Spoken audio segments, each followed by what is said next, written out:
नमस्कार सभी को। परीक्षा जंक्शन के इस प्लेटफॉर्म पे सभी का हार्दिक स्वागत है। हम नेक्स्ट पार्ट की बात कर रहे थे और आज वही यानी जहां पे हमने पिछले पार्ट की तरफ बात की थी कि राजा के कर्तव्य क्या होने चाहिए और मनु का संविधान और भारत का संविधान चल रहा था। और बहुत ही अच्छा टॉपिक है क्योंकि आज आपको पता चलेगा कि ये प्रधानमंत्री करते क्या है, राष्ट्रपति करते क्या है। आज आपको पता चलेगा एक्चुअली में कि सर इनकी ड्यूटी क्या होती है, ये अपनी बाउंडेशन में ही क्यों रहते हैं सर। ये आज सारी चीज आपके माइंड में पूरी तरीके से क्लियर हो जाएगी। चलिए, तो मैं राजा के कर्तव्य की बात कर रहा था लास्ट पार्ट में। ओके, तो मैं अब भगवान ने बनाया राजा को, तो भैया ईश्वर है बनाने वाला। कौन है? ईश्वर है बनाने वाला। मैं हेडिंग डाल देता हूं, मनु तथा भारत का संविधान, या वर्सेस भी कर सकते हैं, एक ही बात है। तो भारत का संविधान, ठीक है। अब ईश्वर ने बनाया राजा को, राजा के कर्तव्य थे दो। एक था आपका प्रजा रक्षण, एक था आपका प्रजा रक्षण और दूसरा था प्रजा का लोक कल्याण, प्रजा का लोक कल्याण। चलिए, अब प्रजा का रक्षण कैसे हो सकता है? प्रजा का रक्षण दो तरीके से हो सकता है। कैसे? दो तरीके से। चलिए, तो भैया एक तो हो सकता है अत्याचारियों से, अपराधियों से, बलात्कारियों से प्रजा की रक्षा करे, क्योंकि अत्याचारी का ना कोई धर्म है ना कोई ईमान है। देखो भाई, जो दुष्ट प्राणी का है, जो दुष्ट प्रवृत्ति का है, वो दुष्ट ही रहेगा। उसको आप ऐसे क्यों जोड़ते हो कि जो क्राइम है वो किसी पुरुष ने किया या महिला ने किया? फर्क क्या पड़ता है? क्राइम क्राइम होता है। तो कुल मिला के मनु ये कहते हैं कि राजा को सबसे पहला काम करना चाहिए अपनी प्रजा को प्रोटेक्ट करना। तो वो कैसे करेगा? अत्याचारियों से, अत्याचारियों से, पहली बात। दूसरी बात, अत्याचारियों से, बलात्कारियों से, बलात्कारियों से करेगा। उसके अलावा अपराधियों से करेगा, अपराधियों से। चलिए, उसके अलावा दूसरा पॉइंट यह था कि विदेशी आक्रमणों से, विदेशी आक्रमणों से, यानी अत्याचारी, बलात्कारी और अपराधियों से। दूसरी बात, तीसरी बात थी विदेशी आक्रमणों से। ठीक है, इस प्रकार से वो प्रजा का रक्षण कर सकता है। और एक और बात थी दुर्ग की रक्षा करके। तीसरा बात था अपने दुर्ग की रक्षा करके। दुर्ग की रक्षा करके भी हो सकता है भाई साहब, बिल्कुल। यदि दुर्ग रहेगा तो राजा रहेगा, राजा रहेगी तो प्रजा रहेगी। अब राजा पे कोई आंच आई तो प्रजा तो बचनी नहीं है, सीधी बात है। इसलिए राजा दुर्ग की रक्षा इसलिए करेगा क्योंकि अपने लिए करेगा।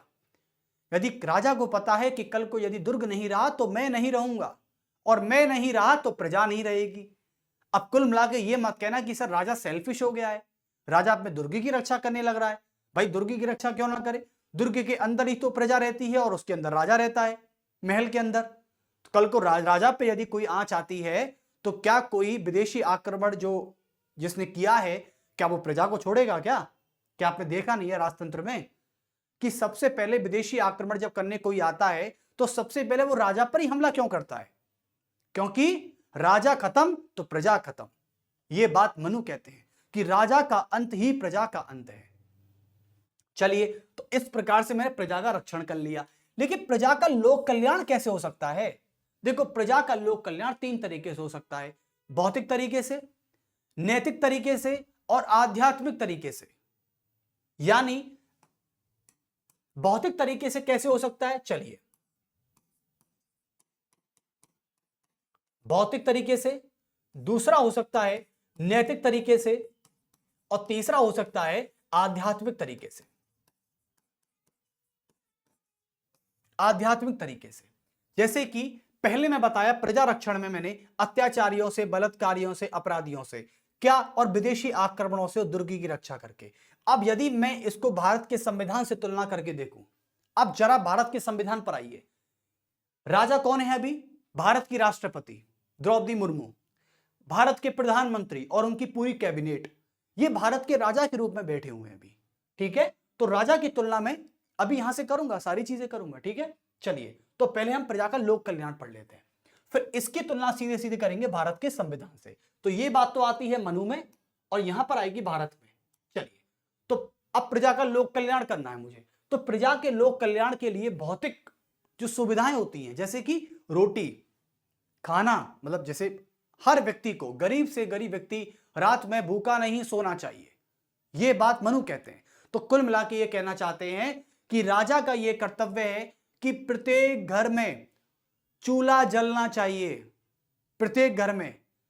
क्योंकि एक जो बहुत अच्छे राजा हैं, जो देवी देवताओं के गुणों से संपन्न है, वो ये कहते हैं कि यदि प्रजा का एक भी व्यक्ति, प्रजा में यदि एक भी व्यक्ति के घर चूल्हा नहीं जलता है तो उस समय राजा भी खाना नहीं खाता है।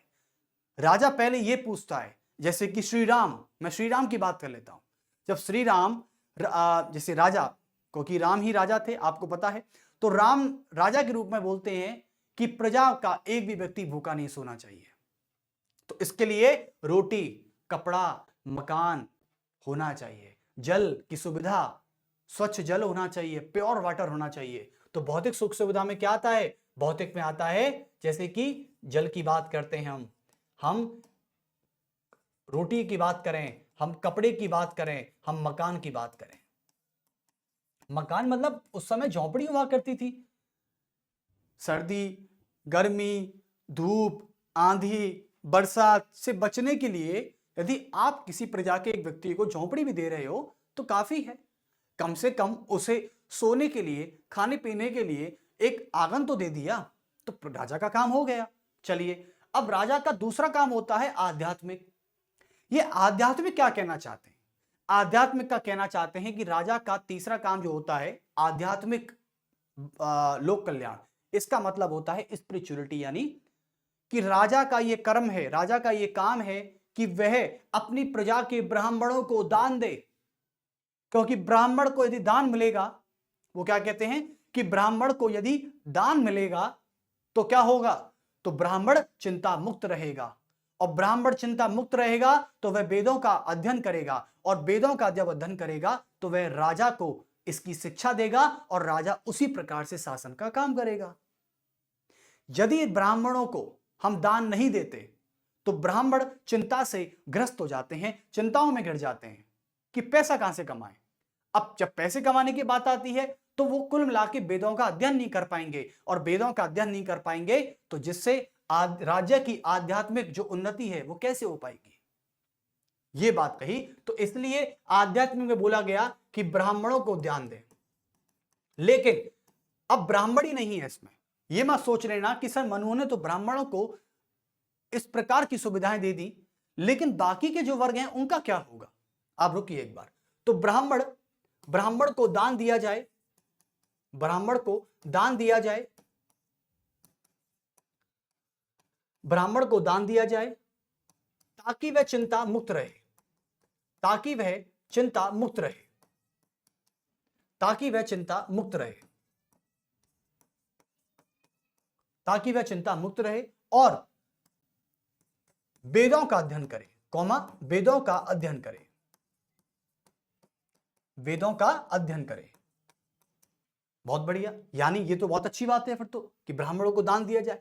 लेकिन वो ये कहते हैं, मनु भी ये कहते हैं कि ब्राह्मण ही नहीं बल्कि क्या करे, ब्राह्मण ही नहीं बल्कि वह जो हमारी प्रजा के असहाय वर्ग हैं, जैसे कि विधवा स्त्री जिनके पति समाप्त हो चुके हैं, खत्म हो चुके हैं, उन स्त्रियों को दान दे। राजा ब्राह्मणों को दान दे, लेकिन ब्राह्मणों के साथ साथ वो उस वर्ग को भी तरफ ध्यान दे, जैसे कि विधवाएं स्त्रियां, और दूसरी गर्भवती महिलाएं, और तीसरी स्त्रियां किस प्रकार की? जो रोगग्रस्त हैं, जिनके रोग लग चुके हैं, यानी जो रोगग्रस्त व्यक्ति हैं, जो विधवाएं स्त्री हैं, उनकी तरफ भी ध्यान दे, उनको भी दान दे, ताकि वो भी अपना जीवन सम्मान से काट सकें। तो इसमें और भी आते हैं, जैसे असहाय वर्ग आता है।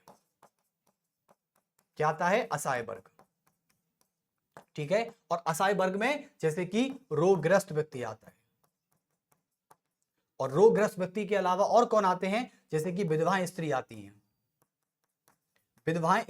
हैं, भाई उनके पति तो समाप्त हो चुके हैं, अब घर की औरतों को बाहर कमाने की अनुमति उस समय थी नहीं, तो अब क्या करे? घर में इनकम सोर्स कैसे आए। तो इसलिए राजा का ये काम है कि उनको मंथली रूप से पैसा पहुंचाता रहे ताकि वो अपने परिवार का पालन पोषण करती रहे। ठीक है, तो ये थे प्रजा के लोक कल्याण, जो राजा अपने काम करता था, प्रजा का लोक कल्याण, और पहला काम था प्रजा रक्षण। अब मैं इसकी तुलना करने जा रहा हूं भारत के संविधान से। तो आज का भारत का संविधान क्या कहता है? आज का भारत का संविधान कहता है यदि मैं ईश्वर, देखो ईश्वर तो ईश्वर है, उनकी नहीं, ईश्वर ने किसको बनाया? राजा को। और आज के टाइम पे भारत में भारत का राजा कौन है? भारत का किंग कौन है? चलिए, तो सबसे पहले भारत का जो किंग है यानी राजा के टाइम पे, यदि मैं बात कर लेता हूं राष्ट्रपति की, यदि मैं बात कर लेता हूं प्रधानमंत्री की, राष्ट्रपति की बात करूं, प्रधानमंत्री की बात करूं, या पूरी मंत्री परिषद की बात करूं, यही तो राजा है, या और कोई राजा है भैया? मतलब भारत में इनसे बड़ा कोई पद है क्या? मुझे बता दीजिए कि राष्ट्रपति से बड़ा पद है सर कोई, या प्रधानमंत्री से बड़ा पद है? ऐसा तो नहीं है। तो आज के टाइम पे राजा कौन है? राष्ट्रपति, प्रधानमंत्री, मंत्री परिषद। ठीक है, राजा से तुलना हो गई। अब आते हैं प्रजा का रक्षण, यानी क्या प्रधानमंत्री हमें हमारी यानी भारत के नागरिकों की अत्याचारियों से, अब बलात्कारियों से, अपराधियों से रक्षा नहीं करते? क्या अपराधियों के लिए एक जेल नहीं बनाई गई?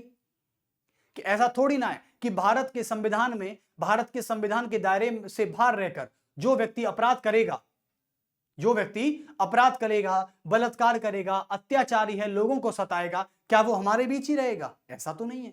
उनके लिए अलग से जेल की सुविधा कर दी गई सरकार ने। तो कुल मिलाके जिसे कैद खाना बोलते हैं, क्या बोलते हैं? कैद खाना, प्रिजन कहा जाता है। तो आज के रूप में राजा की बात करें तो राष्ट्रपति, प्रधानमंत्री, मंत्री परिषद, इनका काम होता है प्रजा का रक्षण करना, प्रजा का रक्षण करना। और प्रजा का रक्षण उसी तरीके से करते हैं, देखो, अत्याचारियों, बलात्कारियों से, अपराधियों से। ठीक है, तो सेम बात निकल के आ गई, नहीं आ गई? चलिए, बहुत बढ़िया। उसके अलावा विदेशी आक्रमणों से क्या भारत की रक्षा करते हैं, नहीं करते लोग राजा के रूप में? बिल्कुल करते हैं। कैसे? जब चीन हम पर आंख दिखाता है तब भारत के प्रधानमंत्री तुरंत अपनी सेना लगा देते हैं लद्दाख में। ठीक है, पेट्रोलिंग पॉइंट बना देते हैं कि जाइए। यानी जब चीन हम पर आंखें दिखाता है, चीन हम पर हमला करने की कोशिश करता है, घुसपैठ करने की कोशिश करता है, तो भारत पूरा, भारत का नक्शा देखिए आप, और भारत का नक्शा यानी भारत की बाउंड्री ही भारत का दुर्ग है। यानी भारत के दुर्ग में, भारत की सीमाओं में कोई अवैध रूप से प्रवेश नहीं कर सकता। तो कुल मिलाके जो भी भारत पर आंख दिखाने की कोशिश करता है उसकी जिम्मेदारी प्रधानमंत्री खुद ले लेते हैं कि मैं हूं ना, क्यों चिंता करते हो, भारत के लोगों को मैं कुछ नहीं होने दूंगा। तो इसका मतलब है कि विदेशी आक्रमणों से भी इसकी रक्षा की जाती है। तीसरी बात करें दुर्ग की रक्षा, वही बात है, यानी दुर्ग की रक्षा भी वो करते हैं। यानी भारत की अन्य देशों के साथ जो लगने वाली सीमा है वही तो दुर्ग है, और उसकी एक सीमा, 1 इंच भी यदि कोई हमारा ले लेता है, 1 इंच भी जमीन यदि किसी अन्य देश अवैध तरीके से ले लेता है तो तुरंत राष्ट्रपति, प्रधानमंत्री, पूरी मंत्री परिषद क्या हो जाती है? अग्रेसिव हो जाती है और तुरंत सेना कायम कर देती है। तो कुल मिलाके हम दुर्ग की रक्षा भी कर रहे हैं। देख लिए, मनु का संविधान बिल्कुल अपने संविधान की तरह चल रहा है। उसके बाद करते हैं कि प्रधानमंत्री, मंत्री परिषद, ये भी वही काम कर रहे हैं, मतलब इनसे बड़ा पद तो है नहीं है, तो मैंने इनको राजा मान लिया। ठीक है, अब आते हैं सर प्रजा का लोक कल्याण कैसे कर रहे हैं लोग, ऐसे बताइए। चलिए, तो प्रजा का लोक कल्याण, देखो प्रजा का लोक कल्याण बच्चों ऐसे करते हैं। आज आपको पता है कि हमारे भारत के संविधान में, संविधान के भाग 4 में जो डीपीएसपी दी गई है, वो डीपीएसपी क्या है? वो डीपीएसपी का मतलब यही होता है कि मनु के समय भी राजा का कर्तव्य था कि प्रजा की देखभाल करना, रोटी, कपड़ा, मकान, पीने को पानी दे, उसके अलावा कुछ चीजों, ब्राह्मणों को दान दे। लेकिन आज के टाइम पे प्रधानमंत्री दान तो नहीं दे रहे हैं, दान नहीं दे रहे हैं, लेकिन दान के रूप में क्या करा रहे हैं? कुछ मेहनत करा रहे हैं कि आप काम करिए, हम आपको इतने देंगे। जैसे कि किसानों को प्रति माह 6,000 रुपए देना। ये किसान क्या है? मतलब किसान आज के टाइम पे, देखो किसानों की स्थिति इतनी ठीक ठाक नहीं रही है, मैं आपको बता दूं। तो किसान को मैं एक्चुअली में असहाय वर्ग के रूप में देख सकता हूं। यदि आज के टाइम पे बढ़ते हुए इंडस्ट्रियलाइजेशन की तरफ मैं जाता हूं, तो आज के समय में किसानों की स्थिति इतनी ठीक नहीं है। क्योंकि आज इतनी तेजी से इंडस्ट्रियलाइजेशन हो रहा है, ठीक है, प्राइमरी सेक्टर से सर्विस सेक्टर, आज हमारे इंडिया में सर्विस सेक्टर इतना बूस्ट कर रहा है कि इसमें सेकेंडरी और प्राइमरी सेक्टर की जरूरत ही नहीं रह गई है। तो अब बचा क्या? तो किसान क्या करे, तो करे क्या? किसान की वस्तुओं को इतनी कम कीमत पे बेचा जा रहा है, तो एक्चुअली में किसान जो है वो उसकी दयनीय स्थिति हो गई है। किसान का खर्चा ज्यादा होता है, कमाई नहीं हो पाती है, और जब खर्चा ज्यादा होगा, कमाई नहीं हो पाएगी, तो सीधी बात है कि किसान कर्जे में डूब जाएगा, और जब किसान कर्जे में डूबेगा तो सीधी बात है कि वो असहाय वर्ग बन जाएगा। तो इसलिए आज जैसे प्रजा के लोक कल्याण के लिए हमारे संविधान के भाग 4 डीपीएसपी का वर्णन किया गया है, ठीक है। और असहाय वर्ग में जैसे कि जो रोगग्रस्त व्यक्ति हैं, क्या बताइए, आज हमारे भारत के संविधान में विडो यानी जिनके पति नहीं है, जिन स्त्रियों के पति नहीं है, हस्बैंड नहीं है, वो समाप्त हो चुके हैं, उनको आज भी पता है विडो पेंशन मिलती है। विडो पेंशन आज भी मिलती है। मैं बता दूं, ये प्रमाणित है, मैंने खुद आंखों देखा घटना बता रहा हूं मैं आपको, कि विधवाओं को आज भी 500 रुपए पर महीने, हाँ थोड़ी कम है, इसको 1000 कर देना चाहिए सरकार को, लेकिन आज भी 500 रुपए पर महीने विडो पेंशन दी जाती है। 500 या 600 रुपए होगी, एग्जैक्टली मुझे याद नहीं है। रोगग्रस्त व्यक्तियों की बात करें, क्या आंगनबाड़ी नहीं चलते क्या हमारे यहाँ पे? बताइए, देखो हम विडो पेंशन की बात कर लेते हैं, ठीक है, विडो पेंशन की बात करें, और चाहे हम रोगग्रस्त यानी आंगनबाड़ी केंद्रों की बात करें, चाहे हम आंगनबाड़ी केंद्रों की बात करें, और बताइए उसके अलावा और क्या नहीं करते बताओ? हाँ, दान नहीं दे सकते। देखो, दान देना अब ठीक भी नहीं है। आज के समय पे दान देंगे ना, तो आज के लोग क्या है, देखो, कमाने का सोचते नहीं है, वो सोचते हैं कि फ्री में मिल जाए, वो सोचते हैं फ्री में मिल जाए। कुछ राज्य बेरोजगारी भत्ता दिया करते थे, लेकिन उन युवाओं ने उस बेरोजगारी भत्ते का दुरुपयोग किया है। तो सरकार दान ना ही दे तो ज्यादा अच्छा है, मैं बता दूं। हाँ, जो विधवाएं स्त्री हैं, देखो वो नहीं जा सकती बाहर, वो काम नहीं कर सकती, किसी का परिवार इजाजत नहीं देता बच्चों, लेकिन फिर भी ठीक है, चलिए। तो इस तरीके से आज ये काम हो रहा है। लेकिन दूसरी बात आते हैं, चलिए, तो यहां तक आप समझ गए राजा का कर्तव्य क्या होना चाहिए। लेकिन सबसे बड़ी बात यह आती है कि सर राजा मान लो इन सभी कामों को ना करे, राजा इन सभी कामों को ना करे, ये राज्य की उत्पत्ति का दैवीय सिद्धांत है भाई साहब। और मनु ने राज्य की उत्पत्ति के दैवीय सिद्धांत में क्या बोला है, मैं आपको बताऊं। मनु ने राज्य की उत्पत्ति के दैवीय सिद्धांत में बोला है, क्या बोला है, कि ईश्वर का प्रतिनिधि यानी राजा, राजा अपने द्वारा किए गए कार्यों के लिए जन प्रजा के प्रति जवाबदेह नहीं होता, बल्कि ईश्वर के प्रति जवाबदेह होता है। यानी राजा कल को यह काम करे या ना करे, वो प्रजा के सामने अपना जवाब नहीं देगा, वो मरने के बाद ईश्वर के पास जाकर ही जवाब देगा। अब भैया ऐसा, तो मैं इस चीज का विरोध करता हूं कि मनु ने जो ये बात बोली, इस चीज का विरोध करता हूं। लेकिन राजतंत्र में तो ये था। अब इसका मतलब ये था, जब मनु बोलता है कि भाई, मनु ने बताया कि राजा, और राजा के द्वारा किया गया कार्य, राजा के द्वारा किया गया जो कार्य है, किया गया कार्य, तो राजा के द्वारा किया गया कार्य जनता या प्रजा के प्रति नहीं, जनता या प्रजा के प्रति जवाबदेह नहीं, प्रजा के प्रति रेस्पॉन्सिबल नहीं, जवाबदेह नहीं, अपितु यानी बल्कि ईश्वर के प्रति जवाबदेह है, ईश्वर के प्रति जवाबदेह।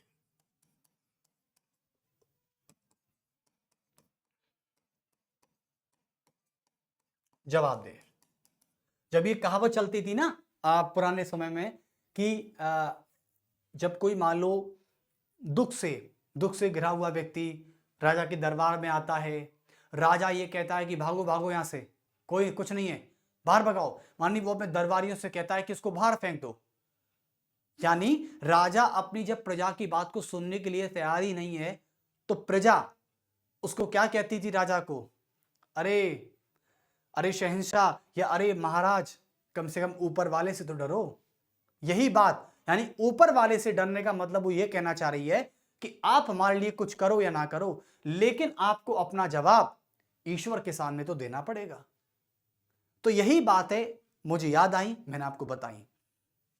चलिए, तो मनु, लेकिन क्या आज भारत के संविधान में ऐसा होता है क्या? क्या ऐसा भारत के संविधान में होता है क्या? ऐसा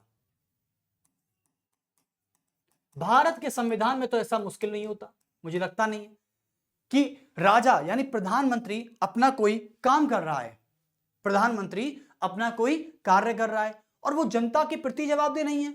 ये कैसी बात है भाई? हमारे भारत में तो लोकतांत्रिक पद्धति है और लोकतांत्रिक पद्धति में तो प्रधानमंत्री जनता के प्रति रेस्पॉन्सिबल होता है। बिल्कुल सही बात, यानी इसका मतलब यहां पे थोड़ा चेंज है। तो आप लिख सकते हैं कि भारतीय लोकतांत्रिक पद्धति में, भारतीय लोकतांत्रिक पद्धति में, भारतीय लोकतांत्रिक पद्धति में, भारतीय लोकतांत्रिक पद्धति में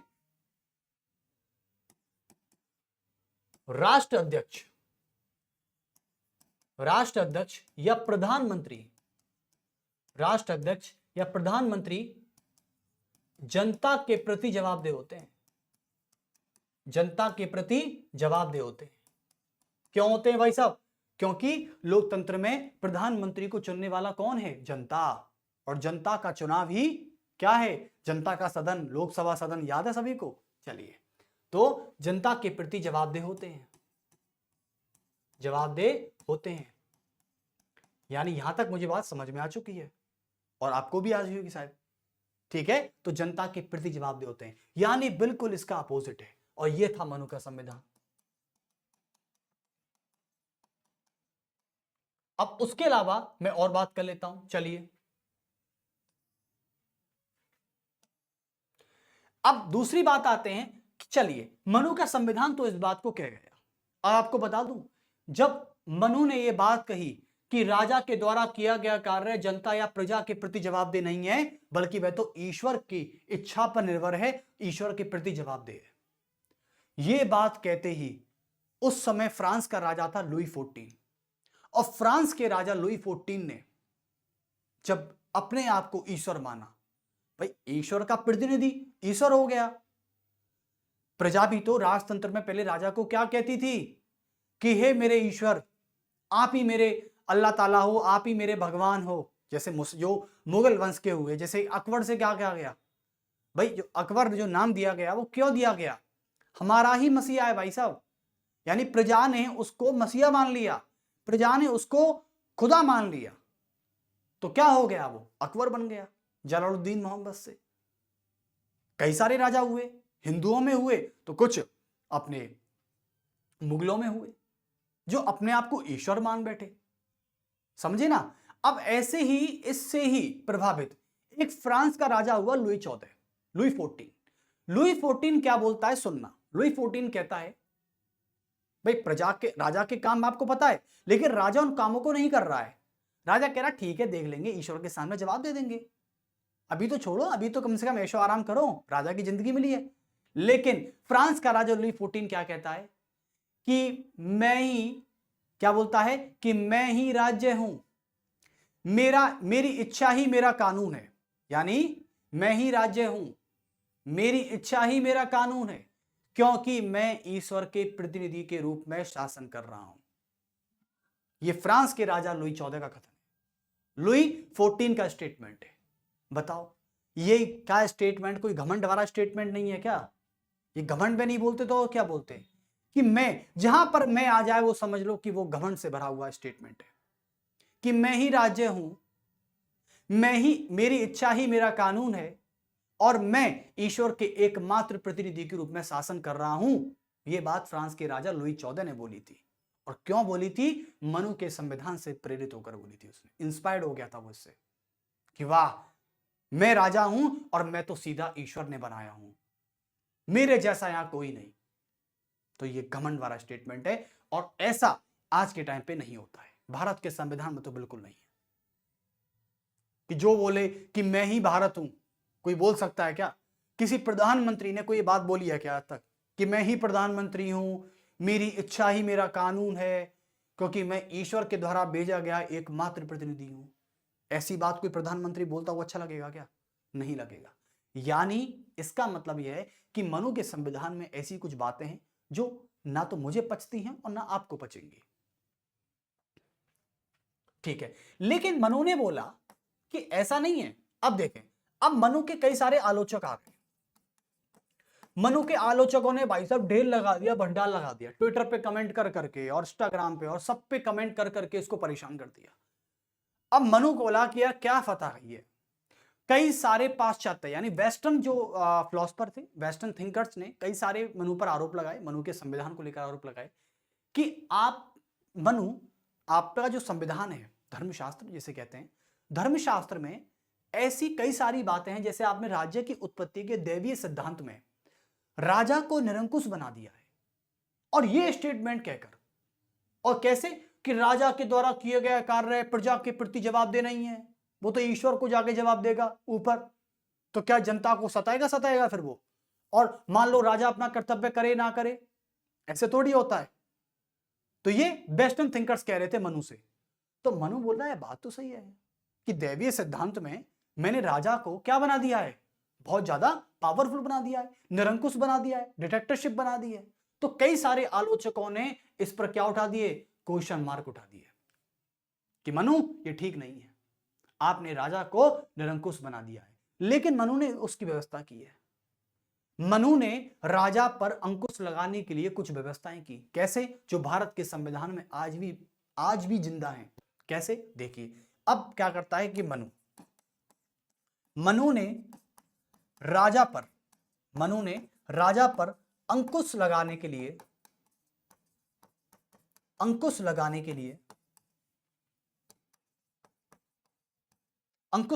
लिए कुछ उपाय बताए। और ये उपाय क्या है? देखिए, पहले उपाय की मैं बात कर लेता हूं। तो राजा, अब मनु कहता है कि भाई किसी भी राजा पर जो काम, मान लो राजा एकदम पागल हो गया है, बावला हो गया है एकदम, उस पर मैं कंट्रोल कैसे लगाऊं? एक बात बताएं, कंट्रोल कैसे लगाऊं? देखो, कंट्रोल लगाने के लिए क्या करते हैं? पहली बात, इसे कहते हैं राजा धर्म के अधीन का रहकर काम करेगा।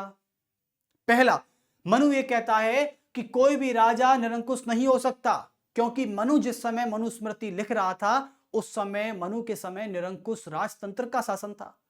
ऐसे कई राजा हुए मनु के समय जो निरंकुश हो चुके थे, बावले हो चुके थे, पागल हो चुके थे, जिन्होंने अपने अधिकारों का असीमित रूप से प्रयोग किया, जनता को सताया, जनता को मारा।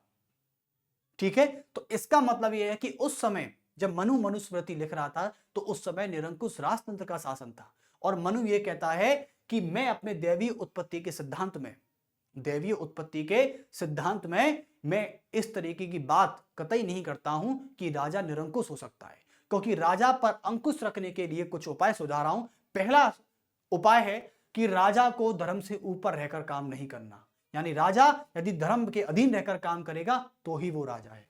तो लिखेंगे कि पहला, कि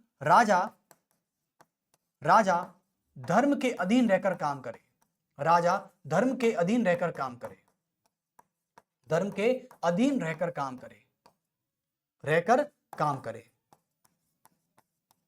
करे, यानी राजा धर्म से ऊपर नहीं है। लिख सकते हैं कि राजा धर्म से ऊपर नहीं, धर्म से ऊपर नहीं। जिल्लिल्लाही, आपको पता है एक मोल्लों में शब्द चलता है जिल्लिल्लाही। जिल्लिल्लाही का मतलब है कि वो ही, तुम ही मेरे मसीहा, तुम ही मेरे ईश्वर, तुम ही मेरे खुदा, जो भी। तो राजा धर्म से ऊपर नहीं, ये बात कही गई। यानी इसका मतलब क्या गया कि राजा धर्म के अधीन रहकर काम करे, अर्थात राजा अपने पास जो भी अधिकार रखता है, जो भी शक्ति रखता है, उसका वह असीमित रूप से प्रयोग ना करे, उसे कहते हैं जब राजा धर्म के अधीन रहकर काम नहीं करता है। जब राजा धर्म के अधीन रहेगा तो वह अपने अधिकारों का कंट्रोलिंग और बहुत ही यूटिलाइज तरीके से काम करेगा उसका। लेकिन राजा धर्म से ऊपर हो गया तो वो बावला हो गया, पागल हो गया। ठीक है, तो पहला काम। क्या आज के भारत के संविधान में बात तुलना करके देखूं तो क्या भारत के राष्ट्रपति, भारत के प्रधानमंत्री, क्या उसकी मंत्री परिषद संविधान के अधीन रहकर काम नहीं करती है क्या? बताइए। आज हमारे भारत का संविधान सबसे बड़ा कानून है, और क्या कोई भी प्रधानमंत्री आप देख लीजिए, इंदिरा गांधी ने संविधान के ऊपर रहकर काम किया था, संविधान के ऊपर रहकर काम किया था। आज इंदिरा गांधी किधर है? इंदिरा गांधी मतलब इन द सेंस, मैं कहने का मतलब है कि इंदिरा गांधी ने अपनी प्रजा और खुद अपने को सताया। यानी जो धर्म से, मनु ने बोला कि जो राजा धर्म से ऊपर रहकर काम करता है वह धर्म राजा को नष्ट कर देता है। एग्जैक्टली तो कुल मिला के आज मुझे बताइए, पहला स्टेटमेंट भारत के संविधान में लागू होता है नहीं होता है कि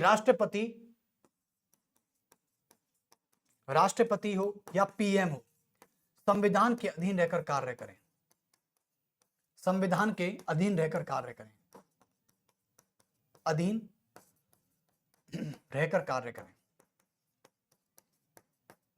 वरना प्रधानमंत्री चाहे तो क्या नहीं कर सकता है भाई, प्रधानमंत्री के पास इतनी शक्ति है कि वो क्या नहीं कर सकता, आप सोचिए। इसलिए लेकिन देखो फिर भी दूसरा, हाँ, मनु ने राजा को धर्म के अधीन रहकर काम करने का आदेश दिया, और यह बात राज्य धर्म कहलाती है। क्या कहलाती है? यह बात राज्य धर्म कहलाती है। जो राज्य धर्म शब्द है ना, ये मनुस्मृति में पाया जाता है। किसमें? मनुस्मृति में। और कौटिल्य भी इसका समर्थन करता है। चलिए, यानी चाणक्य में। और अभी के लिए चाहते हैं समाप्ति। ऐसे छोटे छोटे पार्ट्स हम लाएंगे यहां पर, और फिर आपका लेक्चर्स कंप्लीट होगा ऐसे ही। लेकिन हम इससे अगला पार्ट आपको नेक्स्ट पार्ट में कराने वाले हैं, जो आने वाला है। ठीक है, अभी के लिए हम यहीं पे स्टॉप करना चाहते हैं, और फिर मिलते हैं आपसे जल्दी। सभी को मेरा नमस्कार। कैसा लगा जरूर बताइएगा एक बार, ठीक है? चलिए फिर मिलते हैं नेक्स्ट पार्ट में। नमस्कार।